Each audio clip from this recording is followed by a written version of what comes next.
আমার নাম সুমেরা বশির। আমি পিএইচডি ছাত্রী। আমার প্রশ্ন হলো, কোরআনে বলছে ইহুদিদের উপর অপমান আর মুখাপেক্ষিতার ছাপ লেগে থাকবে। তাহলে এখন আমেরিকা ও ইসরায়েল এত শক্তিশালী কেন? তারা ধনী কেন? সারা দুনিয়ায় তাদের প্রভাব এত বেশি কেন? এর আসল কারণ কি? বোন, আপনার নামটা একটু বলবেন? নামটা আরেকবার রিপিট করবেন? সুমেরা বশির আমার নাম। কি নাম? সুমেরা বশির আমার নাম। সুমেরা বশির। জি। ঠিক আছে, আপনি কি আপনার প্রশ্নটা একটু আবার বলবেন? তবে আস্তে আস্তে, কারণ এখানকার মাইক্রোফোনটা একটু ঠিক নেই। কোরআনে ইহুদিদের উপর অপমান ও নির্ভরশীলতার কথা বলা হলেও আজকের ইসরায়েল এত ধনী ও শক্তিশালী কেন? কেন তারা এত প্রভাবশালী এবং কেন অনেক দেশ ইসরায়েলের কোনো ক্ষতি করতে পারছে না? কেন সবাই তাদের ভয় পায়? এমনকি আমেরিকাও। অনেক মুসলিম দেশ ইসরায়েলের হয়ে কাজ করছে কেন? আমি যদি আপনার প্রশ্নটা ঠিক মতো শুনে থাকি, আপনি বলেছেন যে কোরআন মাজিদে ইহুদিদের সম্পর্কে লেখার পরও ইহুদিরা কেন দুনিয়ার শাসন করছে, ঠিক? জি। আপনার প্রশ্ন ছিল যে কোরআন মাজিদে ইহুদিদের উল্লেখ থাকা সত্ত্বেও, তাদের উপর ছাপ লাগা সত্ত্বেও কেন ইহুদিরা পুরো দুনিয়ার উপর রাজত্ব করছে। জি স্যার। আমার জ্ঞান অনুযায়ী ইহুদিরা একদম ঠিক পুরো দুনিয়ার উপর রাজত্ব করছে, এবং রাজত্ব করছে দুটো কারণে।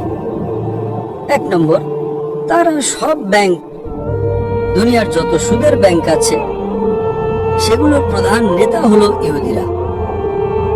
আপনি যত ব্যাংক দেখবেন, ইন্টারন্যাশনাল মনিটারি ফান্ড বা যত আমেরিকান ব্যাংক আছে, আপনি ফোর্ট নক্সের নাম শুনবেন, আপনি ভাববেন এটা ইউএসএ সরকারের। এটা সরকারের নয়, ইহুদিদের। এই ইহুদিরা পুরো দুনিয়াকে সুদের মধ্যে ডুবিয়ে দিয়েছে, সুদ নিতে, ইন্টারেস্ট নিতে বাধ্য করেছে। আপনাদের বলবে যে ক্রেডিট কার্ড ব্যবহার করো, 1 মাসের মধ্যে ফেরত দাও, নো প্রবলেম। 1 মাসের বেশি হলে আমরা ইন্টারেস্ট চার্জ করব।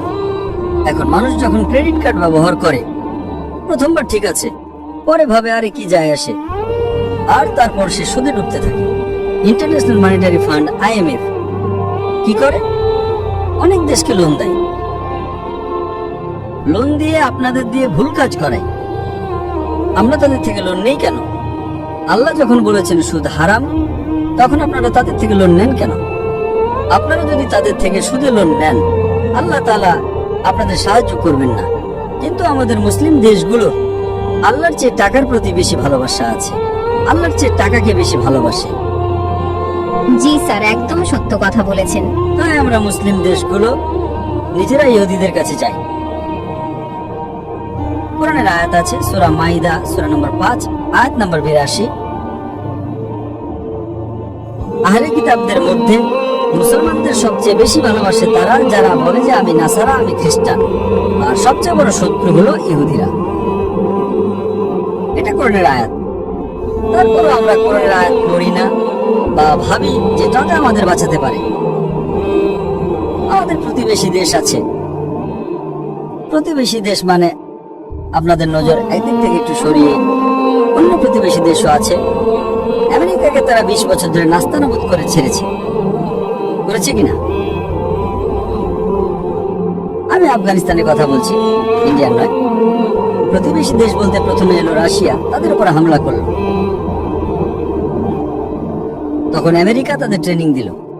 তারপর আমেরিকা যখন হামলা করলো, তারা বলল আমরা আমাদের মাটিতে কাউকে আসতে দেব না। আফসোস এই যে আলহামদুলিল্লাহ, সুম্মা আলহামদুলিল্লাহ, আমেরিকা ট্রিলিয়ন ট্রিলিয়ন ডলার খরচ করেছে 20 বছর ধরে, তবুও তাদের ময়দান ছেড়ে পালাতে হয়েছে। কেন? তাদের সাথে আল্লাহর সাহায্য ছিল। সংখ্যায় তারা কত? 35 বা 36 মিলিয়ন। অনেক দেশ আছে যাদের সংখ্যার চেয়েও বেশি আছে কিনা? আছে কিনা? হ্যাঁ, একদম। গত বছর দুনিয়াতে যত কারেন্সি ছিল, সবচেয়ে সেরা কারেন্সি ছিল আফগানিস্তানের। কেন? কারণ তারা ডলারে লেনদেনই করে না, তাদের আইএমএফ থেকে কিছু চায় না। তাই আল্লাহ তাআলা আমাদের পরীক্ষা নিচ্ছেন। আল্লাহ তাআলা জানতে চান যে আপনারা কার সাহায্য চান। আমি বলেছি না যে এই দুনিয়া একটা পরীক্ষা? এই পুরো দুনিয়া আমরা যে জীবনযাপন করছি এটা একটা পরীক্ষা। তো এই ইন্টারেস্ট বা সুদের মাধ্যমে তারা সব মানুষকে নিজেদের জালে বন্দী করতে চায়। আমরা ব্যবসা করি, তখন ব্যাংক থেকে লোন নেই। লোন না নিলে কি হবে? আরে আমরা কি মরে যাব? আপনাদের ভালো গাড়ি চাই, ভালো বাড়ি চাই, ভালো গাড়ি আখেরাতে নেন না। তো এটা আল্লাহ তাআলার ব্যবস্থা। আল্লাহ তাআলা আমাদের পরীক্ষা নিচ্ছেন। আর আফসোসের বিষয় হলো, আল্লাহ আমাদের মুসলিম দেশগুলোকে এত টাকা দিয়েছেন, আমার জ্ঞান অনুযায়ী দুনিয়ার শীর্ষ 100 জন ধনীর মধ্যে 95% বেশি হলো মুসলিম। এই বিল গেটস, জেফ বেজোসকে এরা নিজেদের পকেটে রেখে দেবে। ইলন মাস্ককেও। উপসাগরীয় দেশগুলোর এক একজন মুসলিম, তাদের প্রাইভেট কোম্পানি আছে। এরা ধনী কারণ তারা লিস্টেড কোম্পানিতে আছে। আমি নিজে জানি, বাকি মানুষের কথা বাদ দেন, আমি নিজে জানি, আমি সাক্ষ্য দিচ্ছি, আমি অনেক মুসলিমকে চিনি যারা বিল গেটসকে এক পকেটে রাখলে আর ইলন মাস্ককে অন্য পকেটে। আমি নিজে চিনি, আমি তাদের সাথে দেখাও করেছি। আল্লাহ আমাদের টাকা দিয়েছেন, কালো সোনা দিয়েছেন। আমরা কি করি? ইহুদিদের ব্যাংকে রাখি। তারপরে ইহুদিরা আপনাদের পুতুলের মতো নাচায়। আপনারা কিছু করলেই আমরা তোমাদের টাকা নিয়ে নেব। আমাদের মুসলিম দেশের উপর হামলা করে, ফিলিস্তিনের উপর, গাজার উপর। কি করছি আমরা? কিছু না। লেকচার দেওয়া ছাড়া আমরা কি করছি? বয়ান দেওয়া ছাড়া আমরা কি করছি? বয়ান দেওয়া ছাড়া আমরা কি করছি? আমি একটা লেকচার দিয়েছি, আবার লেকচার কি দেব আমি বক্তা, যেখানে উম্মার জন্য, ফিলিস্তিনের জন্য 15টা পয়েন্ট বলা হয়েছে। उम्मत के लिए ফিলিস্তিন के लिए। আর তার মধ্যে 14 নম্বর পয়েন্ট হলো যেভাবে ন্যাটো আছে, নর্থ আটলান্টিক ট্রিটি অর্গানাইজেশন, 31টা দেশের জোট আছে। America, European country, America, Canada, European country. আপনি যদি একটা দেশের উপর হামলা করেন, তার মানে আপনি 31টা দেশের উপর হামলা করেছেন। আমরা মুসলিমরা কেন একটা প্যাক্ট বানাই না? মুসলিম ট্রিটি, মুসলিম কান্ট্রিজ ট্রিটি অর্গানাইজেশন কেন বানাই না? 57টা দেশ আছে যেখানে মুসলিমরা সংখ্যাগরিষ্ঠ, কেন জোট বানায় না? যদি আপনি একটা দেশের উপর হামলা করেন, তার মানে সব দেশের উপর হামলা করলেন। কি হবে? খুব বেশি হলে কি হবে? আমরা শহীদ হব। আমি তো প্রতিদিন তাহাজ্জুদে দোয়া করি, হে আল্লাহ, আমার মাল আর আমার জান তোমার নামে কুরবান হোক।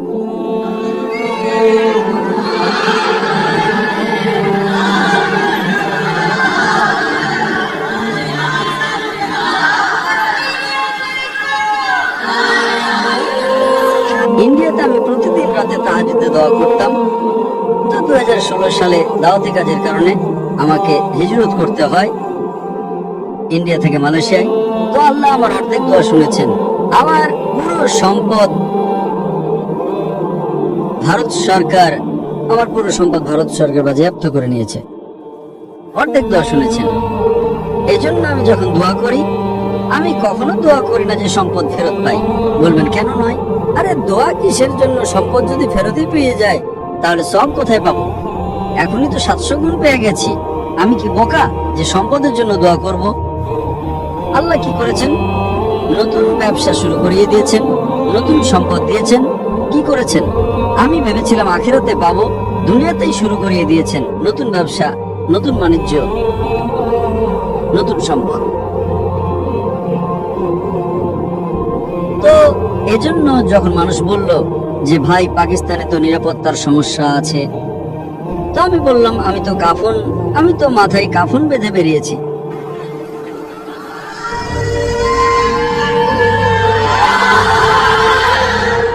তার মানে এই নয় যে সতর্কতা অবলম্বন করা উচিত নয়। আল্লাহ রাসূল বলেছেন, উট বাঁধো, তারপর আল্লাহর উপর তাওয়াক্কুল করো। তো উট বাঁধছি। মাশাআল্লাহ, আপনাদের লাহোরের পুলিশের কাজে আমি খুবই মুগ্ধ। লাহোরের। দেখুন এখন কোনো ভিআইপি যাচ্ছে না।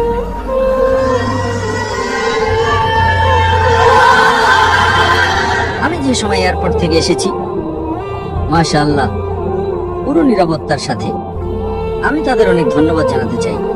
তো তারাও করছে, আমিও করছি, কিন্তু সতর্কতা অবলম্বন করা উচিত। কিন্তু এতটা সতর্কতা নয় যে উটকে এত শক্ত করে বাঁধলেন যে সে মরেই গেল। আপনারা আমার দাওয়াতি কাজ বন্ধ করে দেবেন। আমি দাওয়াত দিতে না পারলে জান্নাতে কিভাবে যাব? তো বেঁচে থেকে লাভ কি? তো আমি বলি, আজকের মুসলমানদের যদি ঈমান এসে যায়, আমরা যদি এক হয়ে যাই, ঐক্যবদ্ধ হয়ে যাই, তাহলে কি হবে? খুব বেশি হলে শহীদ হবো, আর কি হবে? জান্নাতে তো যাব। আমাদের মুসলিম ভাইদের উপর যে জুলুম হচ্ছে সেটা আফসোসের বিষয়। আমাদের সাধ্যে যতটুকু আছে আমরা খুব সামান্যই করছি। আমরা যদি ন্যাটো বানাই এবং দেখি যে ইহুদিদের সাথে নেই, একদম ইহুদিরা কন্ট্রোল করছে, 1 নম্বর ব্যাংক দিয়ে, 2 নম্বর মিডিয়া দিয়ে। যত বড় মিডিয়া আছে, স্টার টিভি, ফক্স টিভি, স্কাইবি, বেশিরভাগই ইহুদিদের। রুপার্ট মার্ডকের নাম শুনেছেন?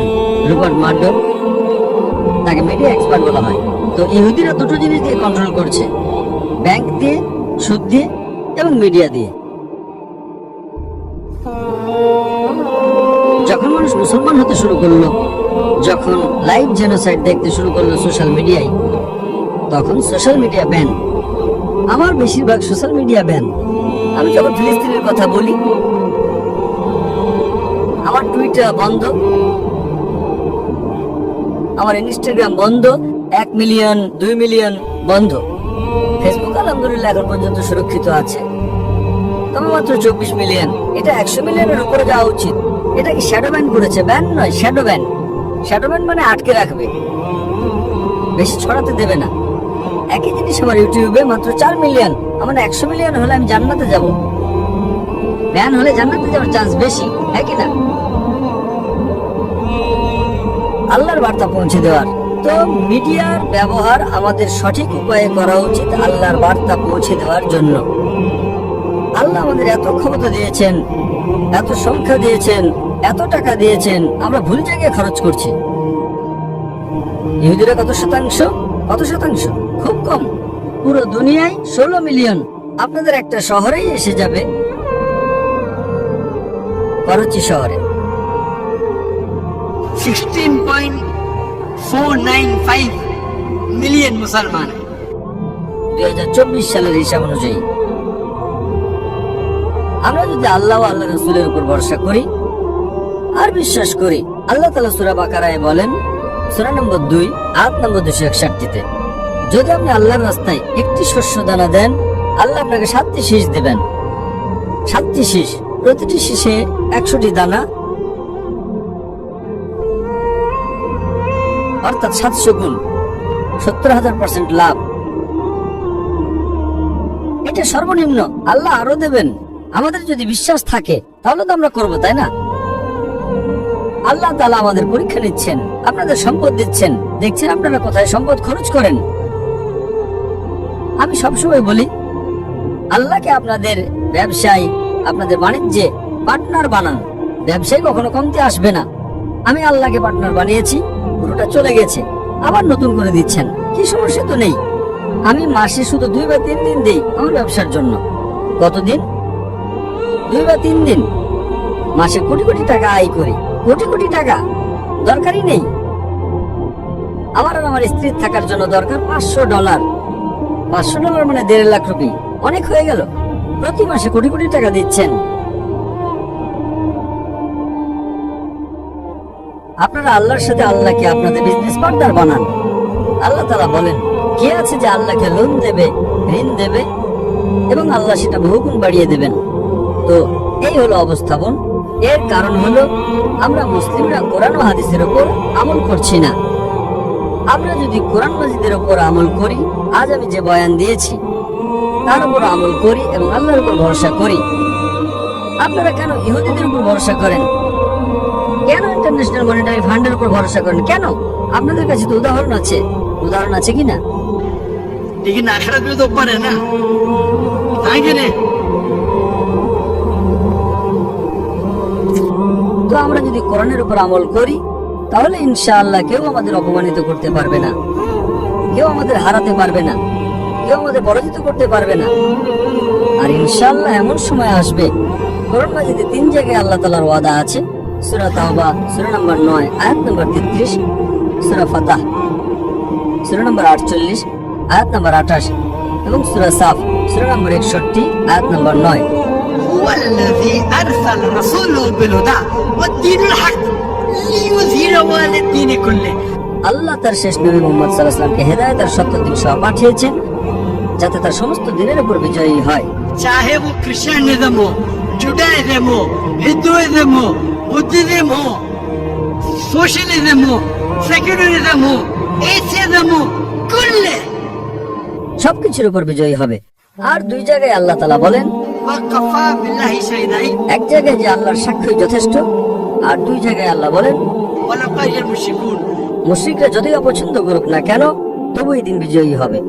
আর হাদিসে আছে যে আখিরাতের আগে আমরা মুসলিমরা পুরো দুনিয়ায় রাজত্ব করব ইনশাআল্লাহ 7 বছরের জন্য।